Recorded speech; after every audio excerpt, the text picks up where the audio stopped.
Hi friends, happy Easter. We're reading chapter 15, The Floods. The path they now followed did not go straight up to the heights, but sloped gently up the mountainside. The mist still shrouded everything, and indeed grew a little thicker. All three walked in silence, occupied with different thoughts. Much Afraid was thinking of the promise the shepherd so recently had given her. Behold, I am coming quickly, and will give thee thy heart's desire. Suffering and Sorrow perhaps were thinking of the answer they had received to the question asked of him at parting. Whether or not this was so there was no indication, for they walked in complete silence, though the help they gave their lame companion was, as she noticed it, even more gentle and untiring than before. Towards evening they came to another log cabin, standing at the side of the path where the shepherd's secret mark inscribed upon the door. So they knew that they were to rest there for the night. Once inside, they noticed that someone must have been there quite recently, for a fire was burning brightly in the hearth, and a kettle of water was singing on the hob. The table, too, was laid for three, and a supply of bread and fruit upon it. Evidently their arrival had been expected, and these kindly preparations made, but of the one who had thus gone in the way before them there was no sign. They washed themselves, and then sat down at the table, gave thanks, and ate of the prepared meal. Then, being weary, they lay down to rest and immediately fell asleep. How long she had slept, Much Afraid could not tell, but she woke suddenly while it was still quite dark. Her companion slumbered peacefully beside her, but she knew that someone had called her. She waited in silence, then a voice said, "Much Afraid?" "Behold me, here I am, my lord," she answered. "Much Afraid," said the voice, "take now the promise you received when I called you to follow me to the high places, and take the natural longing for human love which you found already growing in your heart when I planted my own love there, and go up into the mountains to a place that I shall show you. Offer them there as a burnt offering unto me." There was a long silence before Much Afraid's trembling voice spoke through the darkness. "My lord, am I understanding you right?" "Yes," answered the voice. "Come now to the entrance of the hut, and I will show you where you are to go." Without waking the two beside her, she rose silently, opened the door of the hut, and stepped outside. Everything was still shrouded in mist, and the mountains were completely invisible, swallowed up in darkness and cloud. As she looked, the mist parted in one place, and a little window appeared through which the moon and one star shone brightly. Just below them was a white peak glimmering palely. At its foot was the rocky ledge over which the great waterfall leaped and rushed down to the slopes below. Only the lip of rock over which it poured itself was visible, all below being shrouded in the mist. Then came the voice, "That is the appointed place." Much Afraid looked and replied, "Yes, Lord. Behold me, I am thy handmaiden. I will do according to thy word." She did not lie down again, but stood at the door of the hut waiting for daybreak. It seemed to her that the voice of the fall now filled the whole night, and was thundering through her trembling heart, reverberating and shouting through every part, and repeating again and again, "Take now the promise that I gave you, and the natural human love in your heart, and offer them for a burnt offering." With the first glimmer of dawn she bent over her sleeping companions and said, "We must start at once. I have received commandment to go up to the place where the great fall pours itself over the precipice." They rose immediately, and after hurriedly eating a meal to strengthen themselves, they started on their way. The path led straight up the mountainside toward the thunderous voice of the fall. Though everything was still shrouded in mist and cloud, and the fall itself remained invisible. As the hours passed, they continued to climb, though the path was now steeper than ever before. In the distance, thunder began to roll, and flashes of lightning rent the veil of mist. Suddenly, higher up on the path, they heard the sound of running feet, slipping and scraping on the rocks and stones. They stopped and pressed themselves closely to one side of the narrow path to allow the runners to pass. Then out of the ghostly mist appeared first fear, then bitterness, followed by resentment, pride, and self-pity. They were running as though for their lives, and as they reached the three women shouted, "Back! Turn back at once! The avalanches are falling ahead, and the whole mountainside is shaking as though it will fall too. Run for your lives!" Without waiting for an answer, they clattered roughly past and fled down the mountainside. "What are we to do?" asked Suffering and Sorrow, apparently at a loss for the very first time. "Shall we turn back to the hut and wait until the avalanches and the storm are over?" "No," said Much Afraid in a low, steady voice, speaking for the first time since she had called them to rise and follow her. "No, we must not turn back. I have received a commandment to go up to the place where the great fall pours over the rock. Then the voice spoke close at hand. "There is a place prepared for you here beside the path. Wait there until the storm is over." In the rocky wall beside them was a little cave so low that it could be entered only if they stooped right down, and with just enough room for them to crouch inside. Side by side they sat huddled together. Then all of a sudden the storm burst over them in a frightful fury. The mountains reverberated with thunder and with the sound of falling rocks in great avalanches.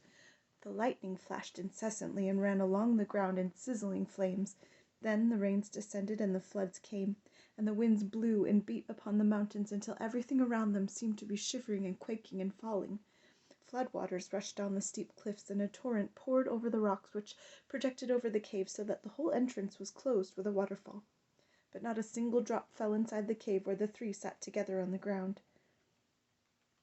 After they had been there for some time, the storm, far from abating, seemed to be increasing in strength, Much Afraid silently put her hand in her bosom and drew out the leather bag which she always carried. Emptying the little heap of stones and pebbles into her lap, she looked at them. They were the memorial stones from all the altars which she had built along the way.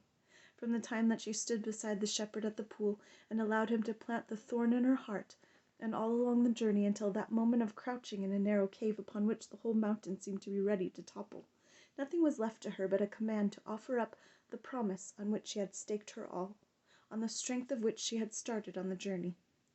She looked at the little pile in her lap and asked herself dully, "Shall I throw them away? Were they not all worthless promises which he gave me on the way here?" Then with icy fingers she picked up the first stone and repeated the first words that he had spoken to her beside the pool. "I will make thy feet like hinds' feet, and set thee upon thine high places." She held the stone in her hand for a long time, and then said slowly, "I have not received hinds' feet, but I am on higher places than I ever imagined possible, and if I die up here, what does it matter? I will not throw it away." She put the stone back in the bag, picked up the next, and repeated, "What I do thou knowest not now, but thou shalt know hereafter." And she gave a little sob and said, "Half at least of that is true, and who knows whether the other half is true or not, but I will not throw it away." Picking up the third stone, she quoted, "This is not unto death, but for the glory of God."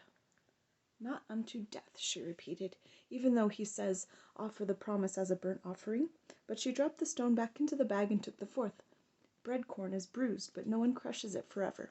I cannot part with that," she said, and replaced it in the bag, and took the fifth.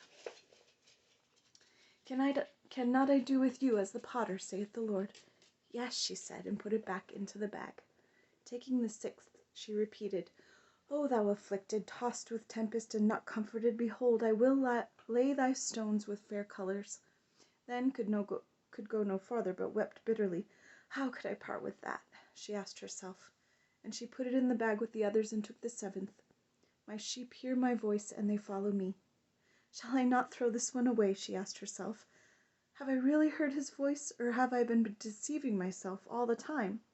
Then, as she thought of his face when he gave her that promise, she replaced it in the bag, saying, "I will keep it. How can I let it go?" and took the eighth. "Now shalt thou see what I will do."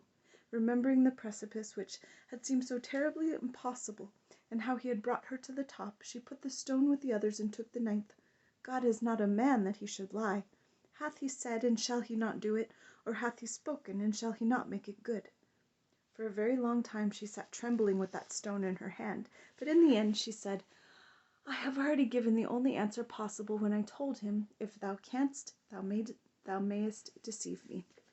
Then she dropped the icy cold little pebble into the bag and took the 10th. "Thine ears shall hear a word behind thee, saying, 'This is the way, walk ye in it.